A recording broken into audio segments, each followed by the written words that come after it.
Hello and welcome to rice ice YouTube channel. আমার নাম মিলন। আজকে প্রিলিমস প্যাটসের একটা ইম্পর্টেন্ট টপিক আমরা ডিসকাস করতে চলেছি, যেটি UPSC prelims point of view থেকে ইম্পর্টেন্ট। যদি আজকে আমরা দ্য হিন্দু নিউজপেপারের হেডিং দেখি, arrest the grave livelihood issues আর at the heart of illegal sand mining in central India. Sand mining related news কিন্তু আমাদের দ্য হিন্দুতে ফ্রিকুয়েন্টলি এবার আসছে। আর এই স্যান্ড মাইনিং আমাদের UPSC prelims point of view থেকে কতটা ইম্পর্টেন্ট, যদি আমরা প্রিলিমস প্রিভিয়াস ইয়ার কোয়েশ্চেন দেখি, আমরা এই কোয়েশ্চেনটি 2018 question, UPSC prelims official paper এটা। Which of the following is are possible consequence of heavy sand mining in river beds? Direct কিন্তু স্যান্ড মাইনিং থেকে কোয়েশ্চেন এসছে। তো আমাদের জানি যে ইউপিএসসি যে প্রিলিমসে কী হয়, পিওয়াই কিউ অ্যানালিসিস করা খুব জরুরি। পিওয়াই কিউ অ্যানালিসিস করা খুব জরুরি, সে কারণ সেখান থেকে আমরা বুঝতে পারি যে কী টাইপের ইউপিএসসি কিন্তু কোয়েশ্চেন জিজ্ঞেস করে বা জিজ্ঞেস করতে পারে নেক্সট আপকামিং এক্সামিনেশনে। আরে এই স্যান্ড মাইনিং কিন্তু আমাদের নিউজে বারবার আসছে একটাই কারণ সেটা হচ্ছে গিয়ে যে চম্বল রিভার স্যাংচুয়ারি আছে যেটা, সেইখানে কিন্তু যে স্যান্ড মাফিয়া যারা আছে, সেই স্যান্ড মাফিয়াদের জন্য যে লোকাল লাইভলিহুডস সেটা কিন্তু হ্যাম্পার হয়েছে, এবং সেইখান থেকে একটা এনভায়রনমেন্টাল ডিগ্রেডেশন স্টার্ট হয়েছে, এবং সেই জায়গা থেকে এখন সুপ্রিম কোর্ট একটা পিটিশন দেওয়া হয়েছিল, এবং সেই পিটিশনের দৌড়তে সুপ্রিম কোর্ট জানিয়েছে যে হ্যাঁ, চম্বল সেঞ্চুরিতে যে এনভায়রনমেন্টাল যে ডিগ্রেডেশন হচ্ছে হেভি স্যাং মাইনিংয়ের জন্য, সেটাকে একটা ইমিডিয়েট একটা ব্ল্যাঙ্কেট ব্যান একটা পুট করা দরকার। এটাই হচ্ছে আমাদের এখন আজকের কনটেক্সট। তো আমরা এই রিলেটেড আমরা কিছু কিছু ইম্পর্টেন্ট ইনফরমেশন জেনে নেবো, যেহেতু আমাদের প্রিলিমস পয়েন্ট অফ ভিউ থেকে ইম্পর্টেন্ট, যেটা আপকামিং প্রিলিমসে কিন্তু জিজ্ঞেস করা যেতে পারে। তো আমরা প্রথমেই জেনে হচ্ছে ন্যাশনাল যে চম্বল যে স্যাংচুরি আছে, এটা কোথায় অবস্থিত? না, এটা প্রথমে বলি, এটা গঠন করা হয়েছিল 1979-এ।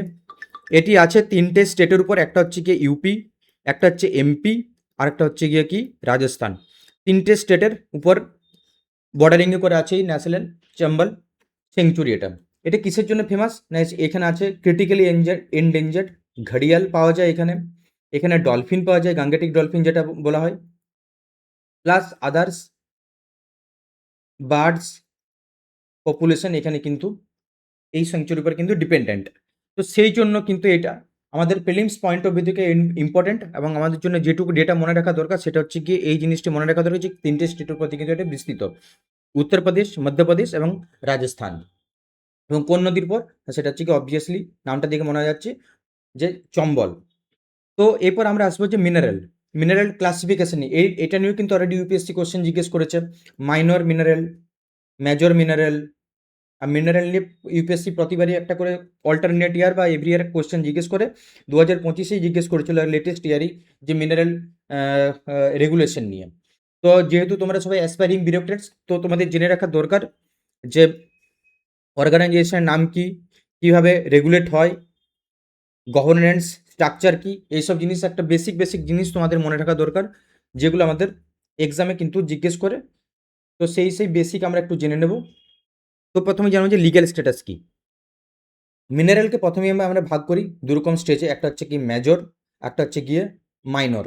মেজর মিনারেলগুলো কি না, যেগুলো হচ্ছে আমাদের ইম্পর্টেন্স, ন্যাশনাল ইম্পর্টেন্স, ন্যাশনাল বিল্ডিংয়ের জন্য যেগুলো ইম্পর্টেন্স হয় হেভিলি, সেটা হচ্ছে মেজর মিনারেল। মাইনর মিনারেল কোনটা মধ্যে পড়ে? যেমন স্টোন, বোল্ডার্স, এইগুলো, এগুলো হচ্ছে মাইনর মিনারেল। তো স্যান্ড আমাদের পড়ে কিসের মাধ্যমে না, এ আসে মাইনর মিনারেলের মধ্যে। Sand is classified as minor mineral. আর এটাকে রেগুলেট কীভাবে করে না, mines and minerals development and regulation act 1957 MMDR act, এটা থ্রু আসে। কনস্টিটিউশন লিঙ্ক কি? আমাদের যে স্যান্ডের যে মাইনিংটা যেটা হচ্ছে স্যান্ড মাইনিং, এটা কিসের মধ্যে আসে? This falls under the state list. Very important, state list, union list নাকি কনকারেন্ট লিস্ট? তো স্যান্ড মাইনিং আসে, স্ট্যান্ড যে মিনারেলটা আছে সেটা হচ্ছে স্টেট লিস্টের মধ্যে আছে, যে আমাদের 7 শিডিউল যেটা আছে আর কি। এইগুলো কিছু ইম্পর্টেন্ট আমাদের ইনফরমেশন, যেগুলো তোমাদের মনে রাখা খুব দরকার।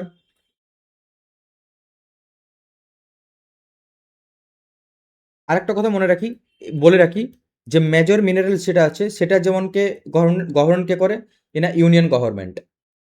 কিন্তু মাইনর মিনারেলস যেগুলো আছে সেটা গভর্ন কে করে, সেটা করে স্টেট গভর্নমেন্ট। এইগুলো দুটো ইম্পর্টেন্ট ডেটা ফ্যাক্টস।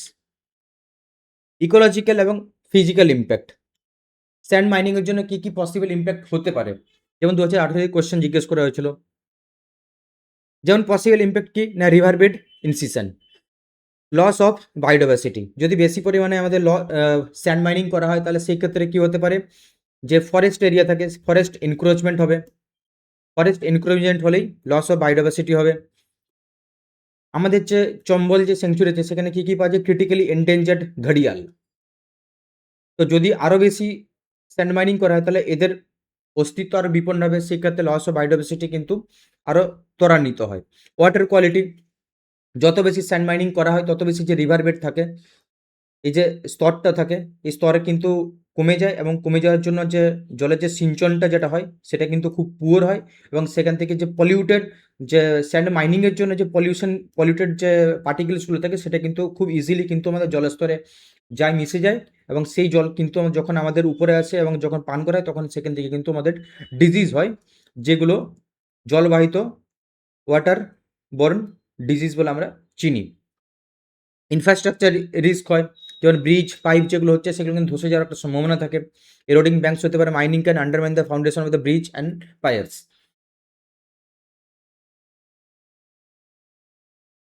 আচ্ছা, এখান থেকে regulatory and framework guidelines and monitoring, government কী কী স্টেপ নিয়েছে, সেটা স্টেট হোক বা সেন্ট্রালের সহায়তা নিয়ে কী কী হয়েছে না, sustainable and mining management guidelines একটা করা আছে, যেটা এখান থেকে যে গাইড, এই গাইডলাইনের থ্রু বলা আছে যে কে কীরকমভাবে এবং কোন টাইমে, স্পেসিফিকলি টাইম যে স্যান্ড মাইনিং করতে পারে। যেমন একটা আমাদের ওয়েস্ট বেঙ্গলের একটা রুল আছে যে শুধু ওয়েস্ট বেঙ্গলে না, ওই ইন্ডিয়াতে এটাকে মেনটেন করে চলে যে ডিউরিং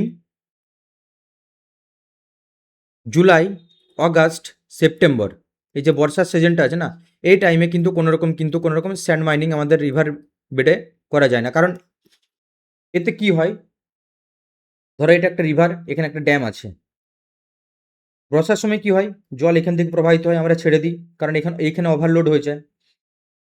যদি আমরা এখানে মাইনিংটা স্টার্ট করি বর্ষার সময়, তো তাহলে এই যে জায়গাটা আছে এই জায়গাটা কিন্তু ফিল আপ হতে পারে না। কী কারণে ফিল আপ হতে পারে না, যদি জল যায়, যদি আমরা এটাকে বন্ধ রাখি, মাইনিংটাকে যদি আমরা বন্ধ রাখি, স্টপ রাখি, তাহলে অলরেডি যতটা আগে আমরা খনন করেছিলাম, যে মাটি উত্তোলন করেছিলাম বা বালি উত্তোলন করেছিলাম, সেটা কিন্তু বর্ষার জলে কিন্তু এই রিভার বেড কিন্তু এটাকে ফিল আপ করে দেয়। কিন্তু তখন যদি আমরা এটাকে খুঁড়তে থাকি বারবার, তখন এটাকে তো সেরকমভাবে এটা রিপ্লেনিশ হবে না, না? তো সেই রিপ্লেনিশ করার জন্য এটাকে কিন্তু বন্ধ থাকে এটা। তো সেরকম কিছু রেগুলেশন থাকে। এনফোর্সমেন্ট মনিটরিং গাইডলাইন্স থেকে 2020 একটা গাইডলাইন্স করেছে, এখানে drones, GPS tracking of vehicles, night vision surveillance দিয়ে কিন্তু করা হয়। এনভায়রনমেন্টাল ক্লিয়ারেন্স লাগে, দীপক কুমার ভারতী, স্টেট অফ হরিয়ানা, খুব ইম্পর্টেন্ট জাজমেন্ট এটা, তোমরা ডাইরেক্ট অ্যাজ ইট ইজ তোমরা মেন্সে এনভায়রনমেন্টে কাজে লাগাতে পারো।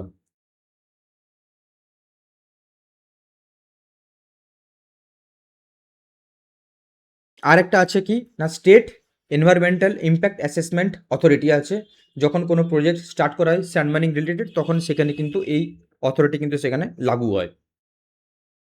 তো এইগুলো আমাদের কিছু important data facts sand mining নিয়ে, যেগুলো আমাদের ইউপিএসসি প্রিলিমসের জন্য ইম্পর্টেন্ট।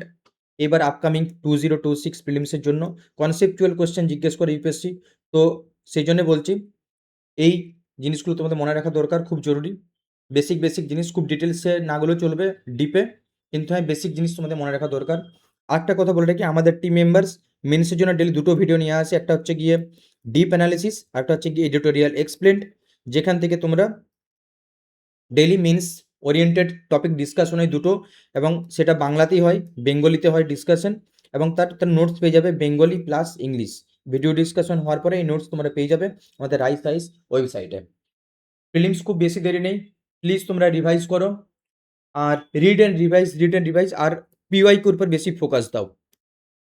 এটা হচ্ছে মূল মন্ত্র প্রিলিমস ক্র্যাক করার। অসংখ্য ধন্যবাদ আমাদের সাথে জুড়ে থাকার জন্য, থ্যাংক ইউ সো মাচ। আর যদি তোমাদের এই কন্টেন্ট যদি ভালো লেগে থাকে প্লিজ বন্ধুদের শেয়ার করে দিও। আর অসংখ্য ধন্যবাদ এই সেশনটি অ্যাটেন্ড করার জন্য, থ্যাংক ইউ সো মাচ।